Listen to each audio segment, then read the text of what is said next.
Every time you take a ride in a car, work on the computer, turn up the thermostat in your home, burn wood in a fireplace, and cook food on the stove, you're using a group of natural resources referred to as energy resources.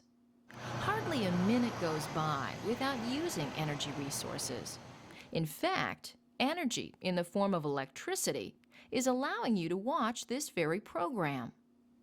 Energy is vital to almost everything we do. Energy resources have enabled us to accomplish great things, including building cities, creating sophisticated electronic devices, and traveling to the moon. But energy resources have become a great concern. In many cases, they're becoming limited and are causing various types of environmental problems. During the next few minutes, we're going to take a look at the wide range of energy resources while considering the advantages and disadvantages of each.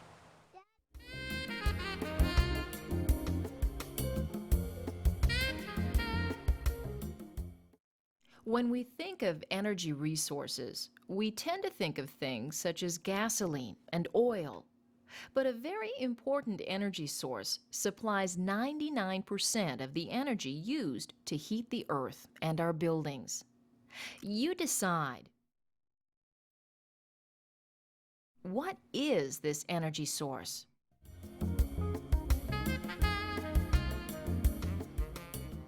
The sun is the energy source which heats Earth, enables plants to produce their own food and give off oxygen, and provides the basic warmth we need to live on the planet. Commercial energy, used to supplement the sun's energy, makes up the other 1% of our energy needs. And most of this energy is sold in the form of various fossil fuels.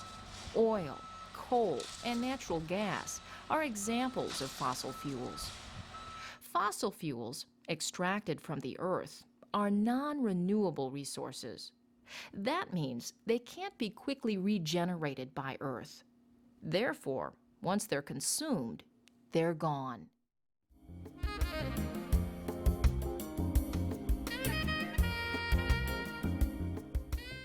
About 82% of the commercial energy used on Earth is in the form of non-renewable resources, with most of it in the form of fossil fuels. Fossil fuels are natural resources taken from the earth that consist of the decayed remains of ancient plants, animals, and other once living things. For example, coal, a fossil fuel dug from the ground, was formed millions of years ago from dead plants and animals in huge prehistoric swamps. Coal supplies about 21% of the world's commercial energy. In the United States, it's commonly burned in power plants, producing upwards of 62% of the nation's electricity. About half of the global coal consumption takes place in the United States and China. The coal supplies in the United States are huge and are estimated to last over 200 years at the current usage rate. While coal serves as an important source of energy, it does create problems by polluting the air and contributing to global climate change. Therefore, coal is not a desirable energy source for the long-term future unless its negative impacts can be minimized. Crude oil, also called petroleum, is another fossil fuel. It too contributes to air pollution and global warming. Deposits of crude oil are typically deep underground and must be drilled into and pumped to the surface. Several different products are refined from oil, including asphalt, diesel oil, heating oil, jet fuel, and gasoline. Crude oil production is estimated to begin declining in the coming years. You predict. What will happen as production of crude oil decreases?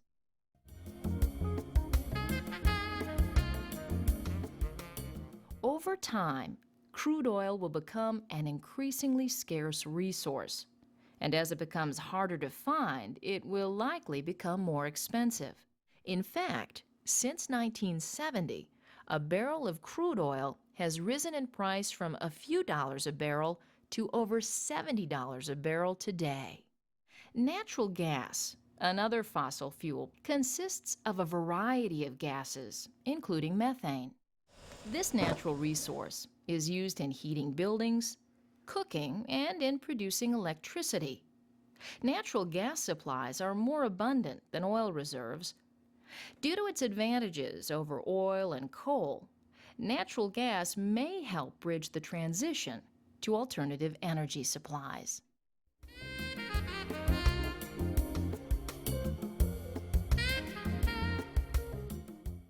When you hear the word nuclear, you might think of devastating nuclear bombs capable of annihilating entire cities.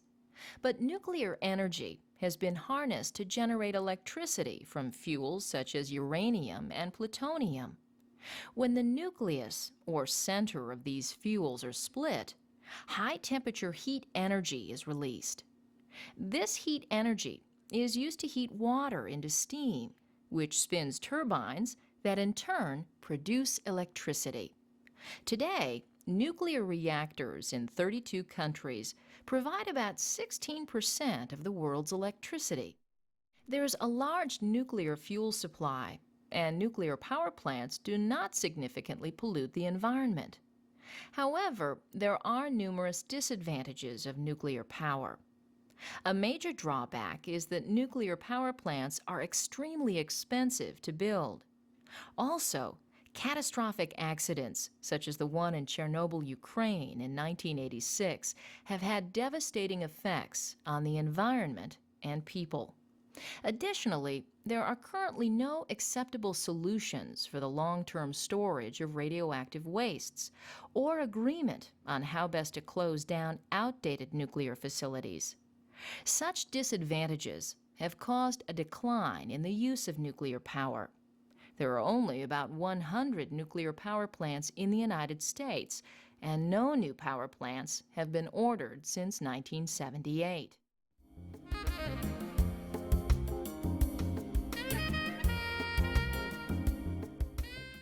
If you've ever been kayaking in a swift-moving stream, floated down a river, or stood next to a waterfall, you know about the immense power of moving water.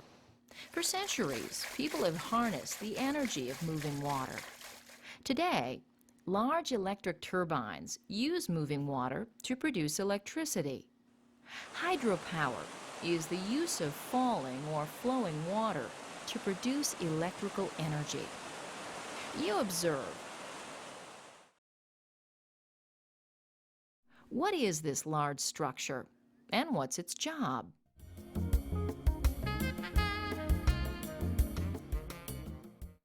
This is a large dam.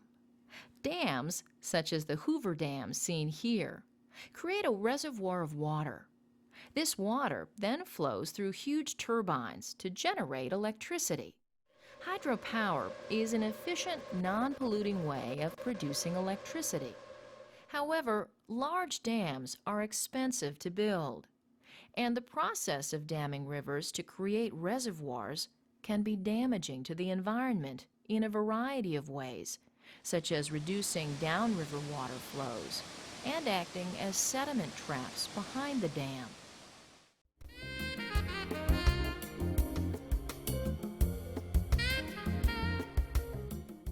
If you've ever cooked over a charcoal fire or warmed yourself next to a fireplace, you've used biomass as a source of energy. Biomass energy uses plant materials and animal wastes as sources of fuel. Wood and charcoal, for example, are used widely in developing nations for heating and cooking. Biomass energy in industrial nations, however, is a relatively small but growing source of energy. Grains and corn, for example, can be used to produce fuels. Ethanol and methanol are liquid fuels made from biomass, which can be burned in engines. And in some cases, wood can be burned directly to produce electricity in power plants such as this one. In some parts of the world, large supplies of biomass fuel available at moderate costs show promise as an energy source. However, if used inappropriately, such sources may be exhausted, and burning such fuels contributes to air pollution.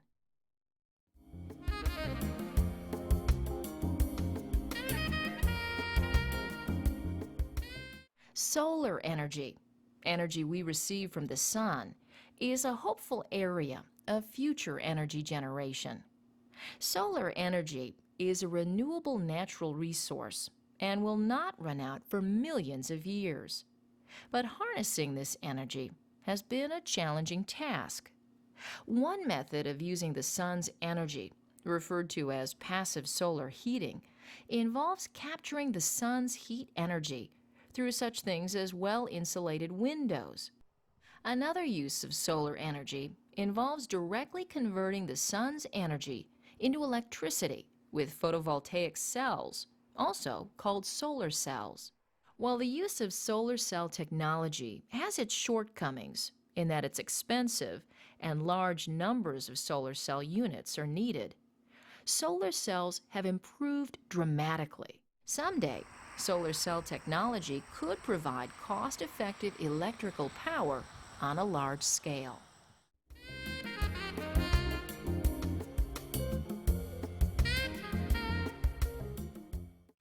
On some parts of the planet, wind, a renewable resource, blows abundantly.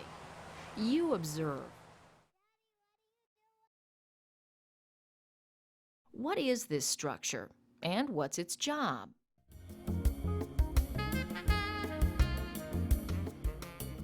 This is a wind turbine, and it's used to generate electricity. Wind is a very attractive source of energy because it is highly efficient, relatively affordable, and has relatively low environmental impact. However, for wind energy to be effective, wind farms need to be located in areas of consistent winds, which do not exist in all parts of the world. While wind energy has other shortcomings, it's considered a viable 21st century option for producing electricity. With a strong commitment toward wind power, it's not unrealistic for many industrialized countries to generate 25% of their electrical needs through wind power by 2025.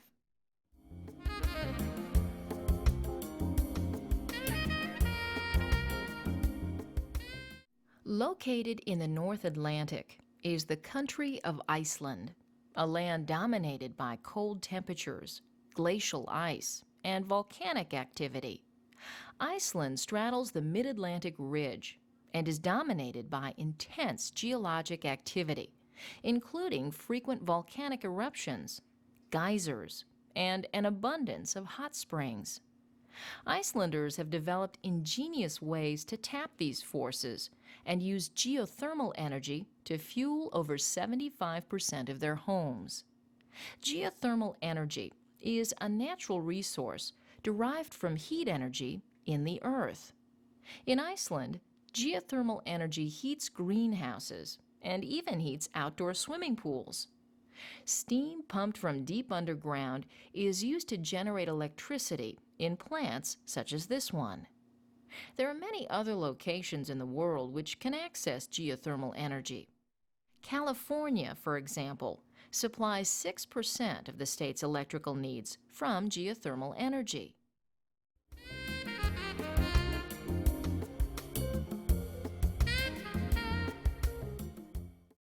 During the last few minutes, we've discussed some of the fundamental principles and concepts of Earth's energy resources. We began by taking a look at the major types of fossil fuels, including crude oil, coal, and natural gas. We also explored the advantages and disadvantages of these energy sources. Nuclear power, as well as using water as energy sources, were briefly investigated. Providing energy from various biomass sources was also considered. The merits of renewable energy resources, including solar energy and wind energy, were discussed.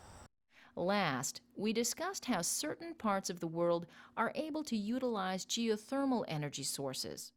So, the next time you fill your car with gas, use electricity in your home, or see a solar cell, think about some of the things we've discussed during the past few minutes.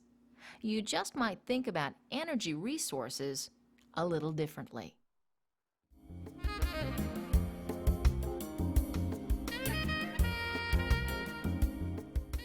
Fill in the correct word to complete the sentence.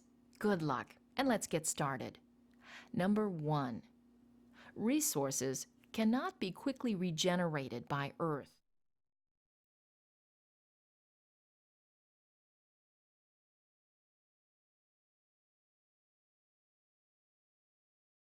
Number 2. Coal and oil are examples of fuels.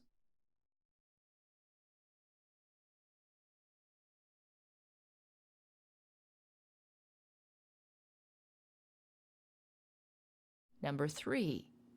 Fossil fuels are major contributors to pollution.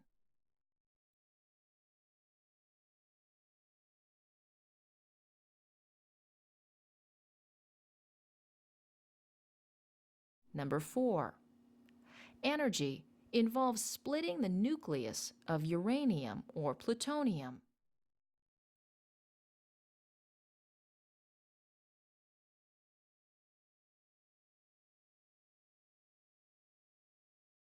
Number 5.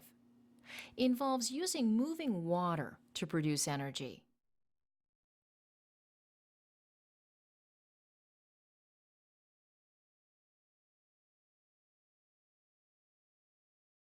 Number 6.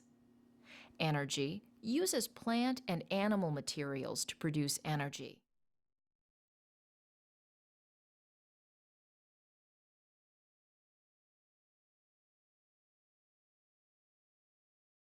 Number 7.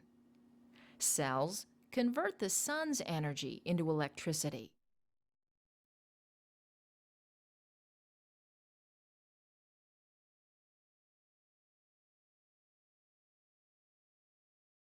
Number 8. This is an image of a wind.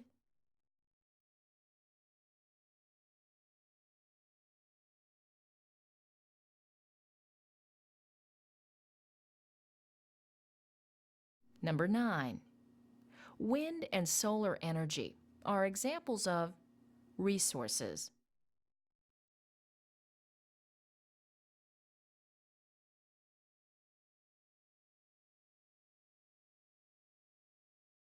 And number 10.